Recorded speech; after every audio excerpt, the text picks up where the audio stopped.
Okay, so I think the day is finally come.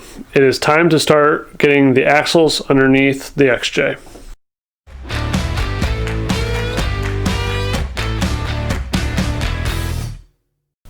So right out of the gate, I just want to be clear and say that this is not a how-to. I'm going to showcase some of the things I did right and some of the things I did wrong. Really, this is just a build vlog of me putting 1-ton axles under a Jeep Cherokee XJ. And yes, I am U2 certified, and yes, I make a lot of mistakes. There are a couple things that I definitely still need to get done before we'll call the axle swap finished, or even the axles done to really put underneath the vehicle. However, having them at least mocked up underneath the vehicle could help me determine drag link, track bar position, things like that. So all in all, you know, the timing probably is okay. So we're going to go ahead and do it. Let's get started. So I'm going to go ahead, set up the shop the best way I can possibly do it, get the axles in the general area I need them to be, and then I got to figure out how to get the Jeep up in the air. I'm thinking I might build wooden cradles for the jack stands, and I also got to get a set of my jack stands back from one of my buddies who's been sitting on them for a while. Scott, you know who you are.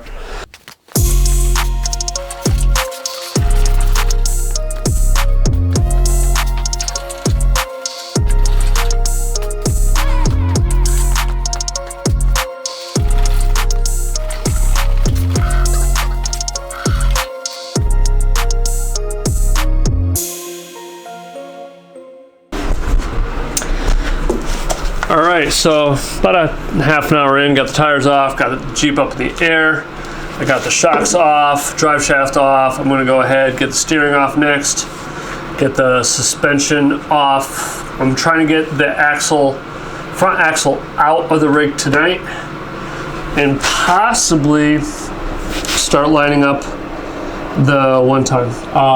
I still need to put on the upper control mount onto the 1-ton, but I want to use the control arms to kind of dictate where it's going to go. So I need the axle on the rig to do that. So let's keep moving on.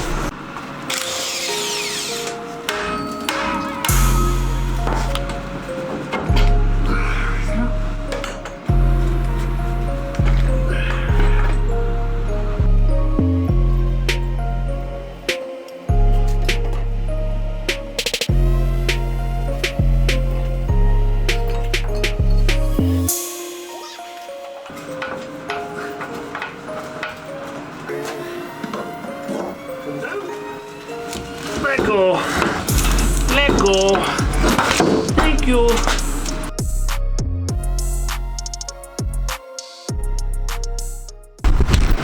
So it's kind of funny, dropping the 30. I haven't really done much on the front end of my Jeep in a while. So working on the 1-tons for as long as I have, I go and look at the Dana 30 and I'm just like, wow, these things are so small. I'm sorry, no offense, but you'll see in a second. So as you can see, Dana 30, Dana 60.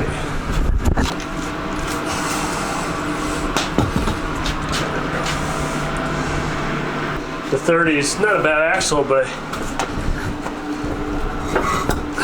I can move it around with one hand. Alright, so roughly that's about the same, at least hub to hub, wheel mount surface to wheel mount surface. So we'll go through there.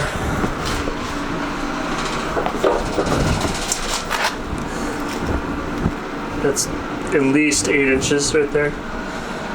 Oh man. Just look at the size of the pumpkin too. Huge difference. Huge difference. Alright, I got a few minutes. I'm gonna do some cleaning, and I might even try to slide the axle underneath.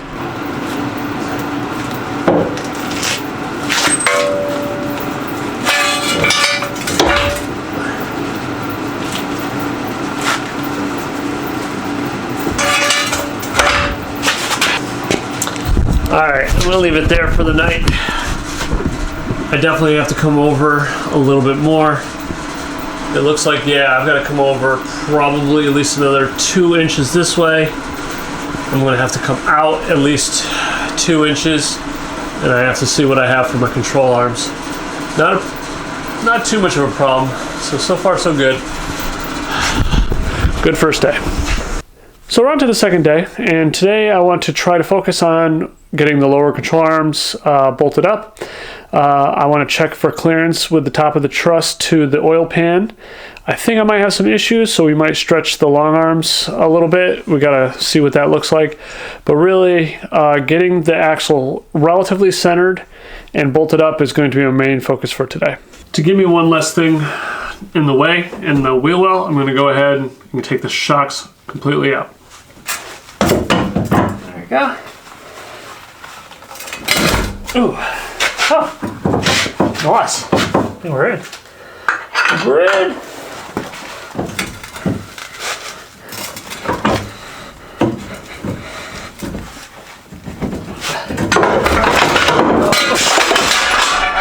Oh God, you gotta be kidding me. Sometimes it's just better to have friends. I dropped the goddamn axle. Hit the ground, scuffed up there. I'm pretty sure I scuffed up here. Oh well. It was gonna get messed up no matter what I did anyway. In terms of if I did it here or on the trail. So I gotta get the whole axle over a little bit more. I got one arm kinda started. It's not going in real well. I wonder if I gotta lightly massage probably the bushing on the arm down just like 1/1000th so I can slide it in. So what we're looking at is my lower control arm and all its beat up glory. I have rebuildable flex joints on this. Now what happened was I was using a cheap grease gun fitting. They got stuck on the 90-degree Zerk for my mount. So the way I see it is I can go ahead and drill this, run the risk of ruining it. But the beauty part about it is it's kind of I already screwed it up. Because I broke that Zerk fitting off, so it's going to need to be rebuilt anyway. So what I could do is give this a shot. I got some left-handed, like I said, a left-handed drill bit. Let's give this a go, see what happens.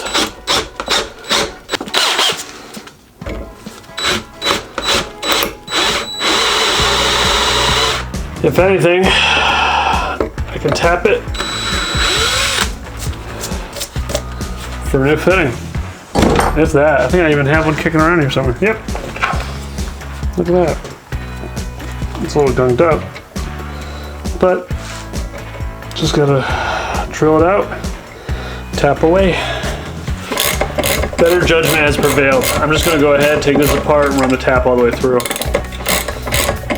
So that way, I'm not ruining the joint, and I know I can run all the way through. So somewhere in the middle of that, my camera decided I wanted to cut out, but I went ahead, tapped a new hole, and there's the old fitting.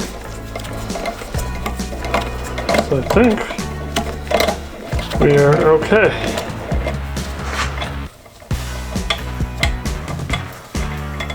Hopefully I use the right pitch. All right, we's in business. Yeah. Okay. Oh, butter. Yeah. All right.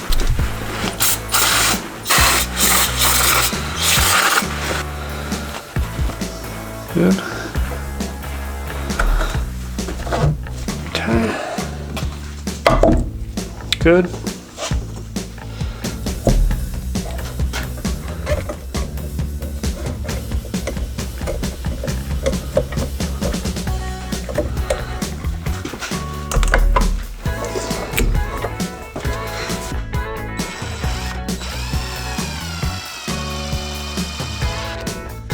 All right, arms all back together, all torqued up. Zerk fitting's fixed. Let's see if we can get this thing fixed in the Jeep. Come with me on a Magic Carpet ride.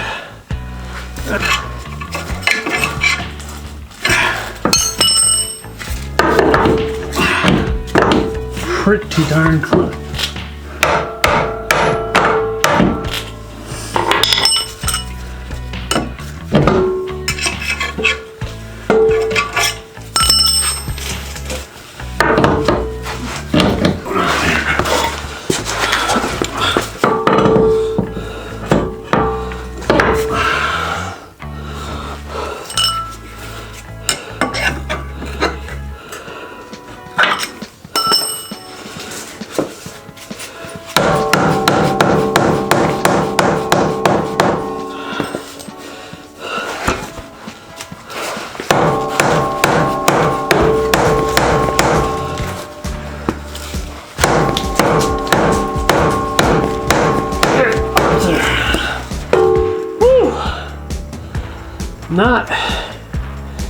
It is not a happy camper.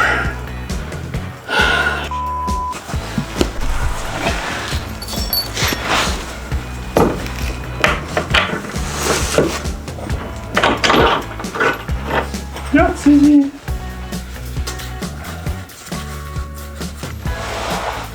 Alright. For all intents and purposes, the axle is somewhat bolted in. It took a lot longer than I expected. Lining things up is kind of a pain. Alright, another day, another attempt to get some stuff done on the Jeep. I'm going to be a little limited. I accidentally cut my hand, or I had a glass break on me when I was washing it. So limited use of the right hand. So we'll see what I can get done. Off camera, I got the rear of the Jeep up in the air. I'm just pulling the rear tires. Reason being, I gotta use the rims on my truck for the winter because we got some snow coming. Personal stuff aside, gonna get the tires off, get those out of here so I have some room to work, and then I wanna go back to the front axle.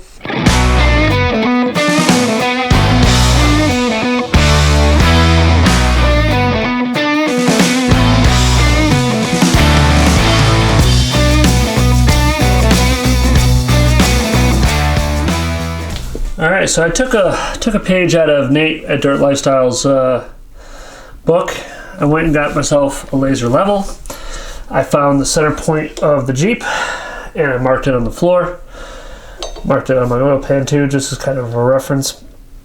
So basically, this is the center point, and I am about an inch, maybe an inch and a quarter too far to the passenger side. So what I'm going to do is try to get the axle over, and hopefully my control arms will bolt up a little bit better. All right, making some headway on control arms. I've been able to get them both mounted up. The axle is pretty much centered. What I'm going to do now is I want to push the front axle out a little bit. Basically, from what I was reading, 2 inches is kind of like the magic number. I'm going to go an inch to start and see how I go. So that'll push me out about an inch over what I have now. So let's do it.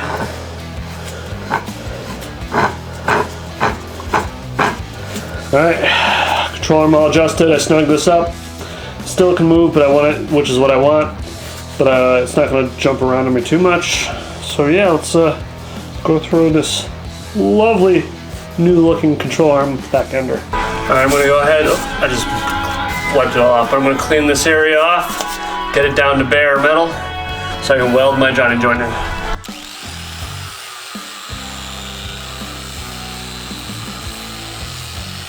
So I'm going to go ahead and set up my Johnny joint. Now, I don't have a really good setup for this, so I'm going to have to hold it tack it in place.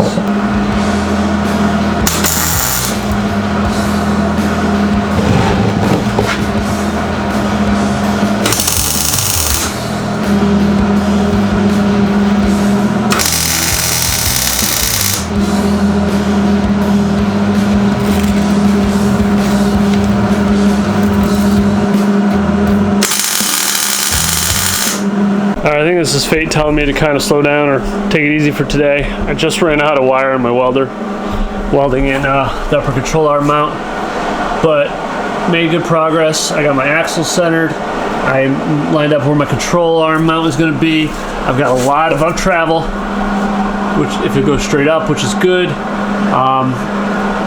Still got to finish welding that in. It's a little crooked. She'll hold.